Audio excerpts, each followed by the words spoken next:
Welcome, everyone. I'm Amy Seeley, president of Seeley Test Pros and LEAP, helping students succeed in all kinds of tests from 8th grade to grad school throughout Ohio. And I'm Mike Bergen, president of Chariot Learning, helping students with test school and life based out of Rochester, New York. Between the three of us today, we have over 87 years of experience at the highest levels of the test preparation and supplemental education industries. We both love to talk and learn about the latest issues in education, testing, and admissions. So let's get down to tests and the rest. The fascinating test prep professional we want to profile today is Eric Rath. We're so happy to be speaking with you today, Eric. How are you? Yeah, thanks for having me. Doing great. So, Eric, can you tell us a little bit about where you are and what you do?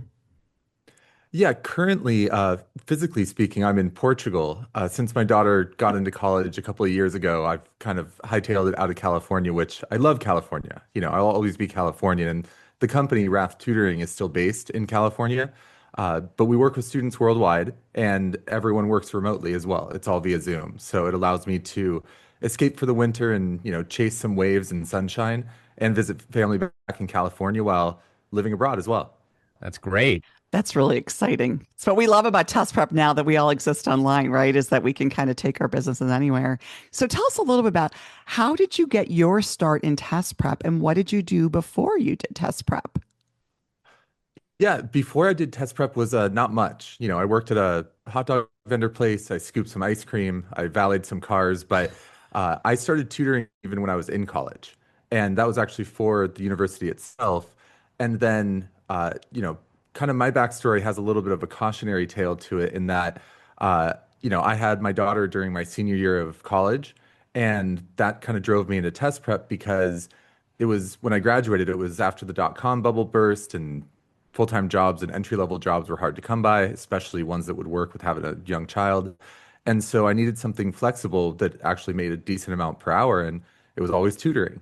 So I'm also proof positive that tutoring can really expand and contract for people as life circumstances change. And back then, I was just kind of grinding through tons of tutoring hours. Then I moved into kind of sales and marketing for a few companies. And then I started my own about 10 years ago. So what was that like? I guess going back a little bit, what was your training and test prep like? And then what was the movement that spurred you to start your own practice? Yeah, the original was incredibly minimal. I worked for some big box retailers, I'll leave unnamed, that really just gave you a practice test, see if you did well enough, and threw you in front of students. This is a very common story. Well, but it's interesting because big box, I usually think about, like, I got my start at Princeton Review and Mike at Kaplan.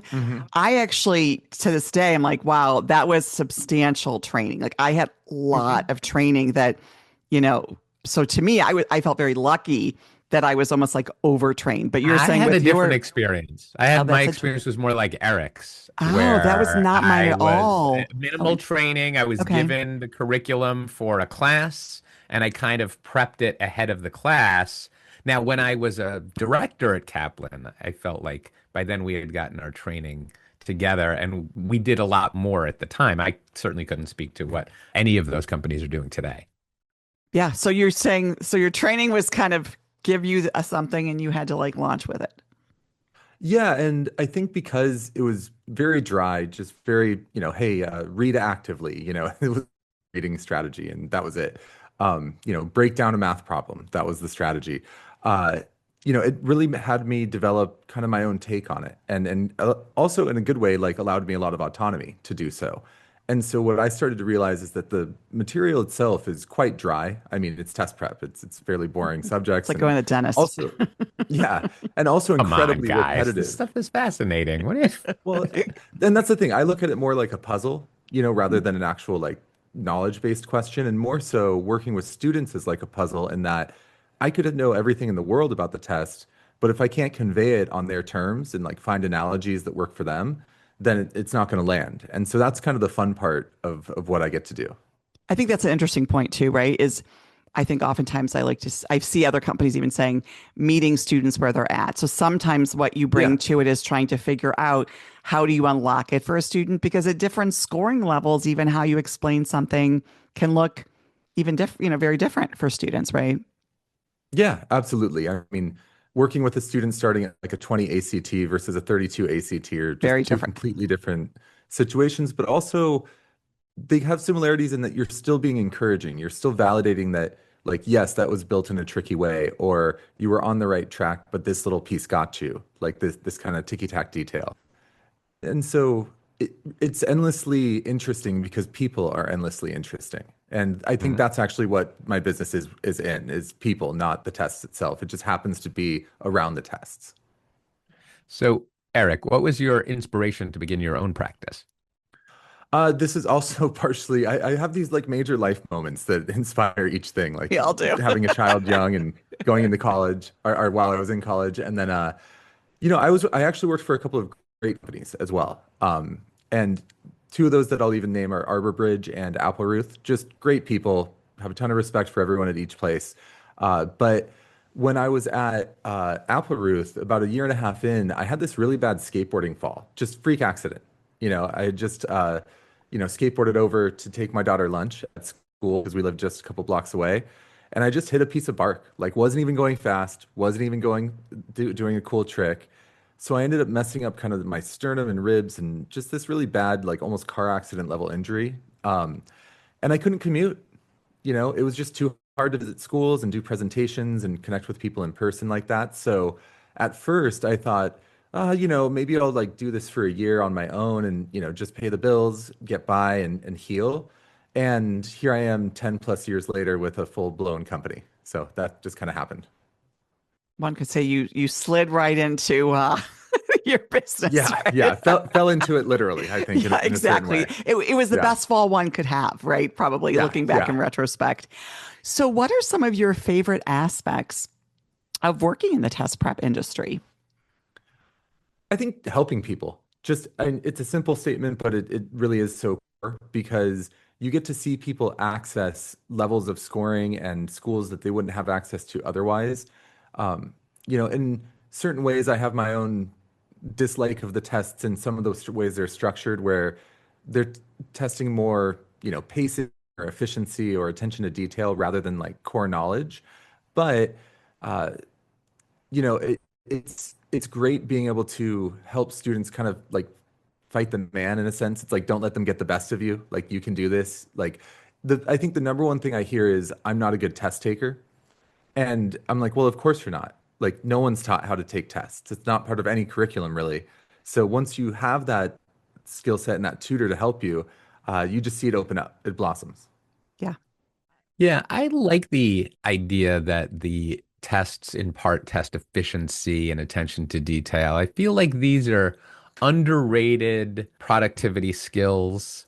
And if we look at, the SAT and ACT, there's lots of different tests and they're all entrance exams. And at each point, an institution wants to make sure that you have the skills necessary to succeed at that level, whether it's a high school entrance exam or a college or grad exam. And there's such a challenge, and I think the three of us could probably talk all day about like the difference between designing an assessment in school and designing an assessment that's meant to evaluate a huge population and tease out attributes that you can't really identify from their grades. And we know that efficiency is something, the student that spends 4 hours on homework can earn the same A as the student that spends 20 minutes. And Right. you don't really get a sense of that. You know what I mean? Mm-hmm. And even just, being able to do it under pressure. And I think more so like just meeting a certain standard. Like I would use an analogy sometimes with students where, this is like the math and reading equivalent of having to like jump on one leg while you rub your belly and pat your head, or vice versa. And it's because you're jumping through certain hoops and they designed them for their own reasons and their own stats and recording, but that's not up to you. You just have to meet the standard. Yeah. And I think what's interesting, since you, Eric, have been in the industry for as long as you have, and probably you've seen a number of test iterations, one of the things that I find fascinating is the fact that tests have evolved, in which case I feel like I'm teaching skills way more today than I was teaching in the early 90s, right? I think it's a different preparation. And I like to say now, I feel like I'm much more legitimately a teacher, instructor in skills than I probably was in 1994 when I was teaching a lot more kind of of what we call quote unquote tips and tricks, right? Yeah, yeah. And I like that idea too, because I like to say to our tutors, like, we rarely actually teach content. Like, you pretty much, the students come in knowing the grammar, they know how to read what decently enough, and they generally know the math skills. Like, of course, there's some content we need to introduce or refresh, but it's more about, like you mentioned, the skill set on how to approach the test, like kind of developing a fluency for reading it. It's more about like form in that sense. And so I think the disconnect on how the tests have evolved, though, is between parents and students a lot of the time. Because for parents, they took a test that you did have to do rote memorization. Like, you did have to drill and, do practice, practice, Actually, I would practice. say It it's was the more, opposite. oh, really?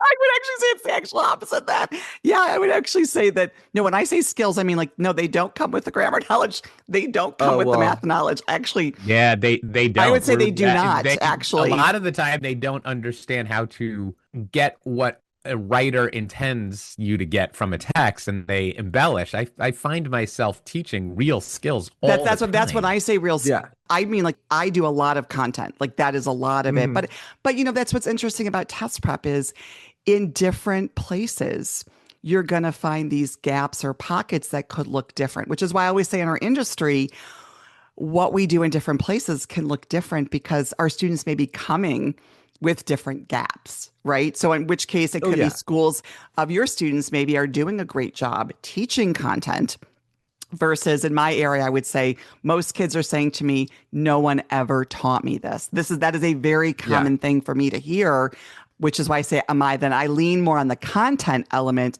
in those particular cases. But that's what a good tutor does, right? You figure out where you're leaning into based upon where your student needs your assistance. Yeah, and this actually may be like an indictment of myself, because I only tutor maybe 5 or 10 students a year Anymore, right? personally now. Gotcha. And it's always And it could students be a that have very like different kind of student plateaued. for you, right? Yeah, they're Sure. almost always, let's High say, end, the higher ones. 1400 plus Got it. SAT, Yep, that makes 30 sense. plus ACT, because usually they can get through the core content if they need it with our tutors. And Yep. I like kind of being that closer if it Yeah, comes the up. closer. Like how can we get them over that hump? So I've been a little self-selective with my students in the last few That makes years. sense. But there's only one me in Yep. the same sense that either of you only have so much time to. Absolutely. So what are some aspects in the industry that you find frustrating or challenging? Oh, I think, well, the parking lot rumors for one, just the rumor mill that happens. Like, one of the classic ones is, oh, take the test in September because all of the last minute seniors and all of the athletes are taking it. And also The assuming urban that myths. athletes can't be good at tests, right? Like, come on. But they make an argument for taking it on a particular test date. And there are some slight fluctuations in the difficulties of the from test to test, but you can't plan for it. And you could make the same argument by saying, oh, take it in the spring because all the perfect score students got it done in the fall and the curve's easier. So you hear these completely unsubstantiated rumors that you're like, no, that's just not a thing. And you call these parking lot rumors? Yeah, I say it's either parking lot rumors or the PTA rumor mill. Okay, gotcha. There you go. I always say parents are the worst purveyors of misinformation, right? Many And times. and the thing is, every year you have to keep correcting the same rumor, right? Like, Yeah. it's like your mission to correct it never ends, right? It never ends. Well, and it's understandable though, because you have this combination of a parent, their hard-earned money, their goals for their children, their children's future. Like, when it comes to test prep, you can't really reduce down a more concentrated area of like anxiety or fear or concern for a parent, at least from an academic standpoint. So I think rumors abound. Wherever there's fear, the rumors follow. And also, just as many people in test prep will prey on that with fear-based marketing and scaring. Like, we'll get people that come in and say like, oh, well, this other tutoring company said we needed 200 hours. And I'm like, I don't think I've, Which is insane. yeah, Shocking. like, if I love that even just both of your reactions there, because it's so far flung to do that. I mean, if you have any tutor worth their salt, it's going to take a quarter of that at the very most. So I think just the fear-based anxiety and marketing around it, because it's just disingenuous. It's too bad. Absolutely. All right, Eric, here's the maybe most important question. Mhm. What is something most of your colleagues would be surprised to learn about you? I think early on meeting me, because I've been in this industry for so long, I mean, I haven't had a major job outside of it. I've always worked in test prep in some way, is that I'm actually fairly anti-test. But this comes to a greater thing where I don't think education should be as competitive or merit-based and which is crazy to say. I think you should absolutely have merit, but I don't like the competitive nature where, let's say, someone who gets a 1550 is better than a 1530. I understand what your point is, right? That differentiation sometimes like it feels like you're splitting hairs, and and unfortunately for students, right? The difference for a student in terms of an acceptance or rejection, you feel for that student, right? Yeah. Yeah. And that's where I'd still be for tests in general if they were more like threshold based, like you clear a threshold and that's it. There's no, okay, you've got now a 30, now try to get a 32, get a 34, get a 35. Like, perfect, like more is never good enough until it's perfect sort of thing. Because I think where that comes from is I see how much students struggle, and I work with them and they know every single thing on the test and they missed 3 questions, that kept them from a perfect. And that just seems tough. Like they're the same student on a different day. The student that gets a 1520 and a perfect 1600. Like they're both within range. So the catch is, though, I feel kind of like a lawyer, knowing that the justice system is biased in its own ways, and that's a bigger system than I can control. So there are some frustrating aspects of it. I still understand why the tests exist, but if we could make systemic change, I would love that. It's interesting because I have the complete opposite view of those gates. Think about sports. My nephew last year, he went to the state finals in football, and his team lost, right? Another team won. There were a bunch of different gates, and at every single instance, a great team went home a loser. And because you can only have one winner of that division, that state, that sport. And students are used to that in sports. They're used to that in other contests.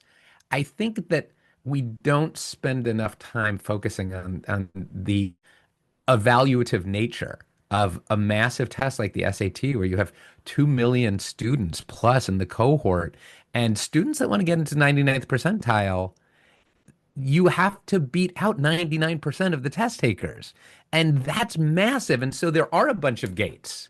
You delivered a 98th percentile score today. You delivered a 72nd percentile performance. And I love for students that are strong academically, where that's their identity, that's the thing that they focus on, they can rank the way all the students who are athletes can swagger around, be like, we won, we're winners today. This is a way to win that you can't get in school anymore because everybody's getting A's. Which I do agree, not just with the grade inflation, but the idea of matching it to sports. And in the same way, like the way I'd push back on it is, I'll never be in the NBA or the NFL. Like there's just absolutely zero chance. But that shouldn't preclude me from being able to play and enjoy and understand basketball or football for that matter. And so I think that's why there's plenty of colleges. Yeah, exactly. That's right. It doesn't preclude you. Right. It doesn't. You can still go to college. And I think that's the tricky part is at the highest level, the competition is fierce. And unfortunately, it comes down to, it doesn't come down to strictly quantitative data, but it is a factor, And so it's what life is, right? Sometimes you win and sometimes you lose, right? Definitely. Yeah. Eric, I think that we could talk about this topic and you all day. Unfortunately, we're out of time. Thank you so much for joining us. No, thank you both. It's been my pleasure. If listeners would like to get in touch with you, what's the best way for them to do that? I think either going to our website, just rathtutoring.com, that's RATH, or emailing us at info@rathtutoring.com. Awesome. We hope you enjoyed this discussion as much as we did. Be sure to join us for another fascinating topic and guest on the next Tests and the Rest. Did you enjoy this episode as much as we did? Find expanded links and more for this and all of our episodes at our show page at testsandtherest.com. While you're there, be sure to explore everything the larger TestBright site has to offer, including real, expert, unbiased answers to the toughest admissions testing questions. Of course, we'd love for you to rate, review, and subscribe to A Test and the Rest on your favorite podcast platform. If there's a topic or guest you'd like us to feature, just let us know and spread the word.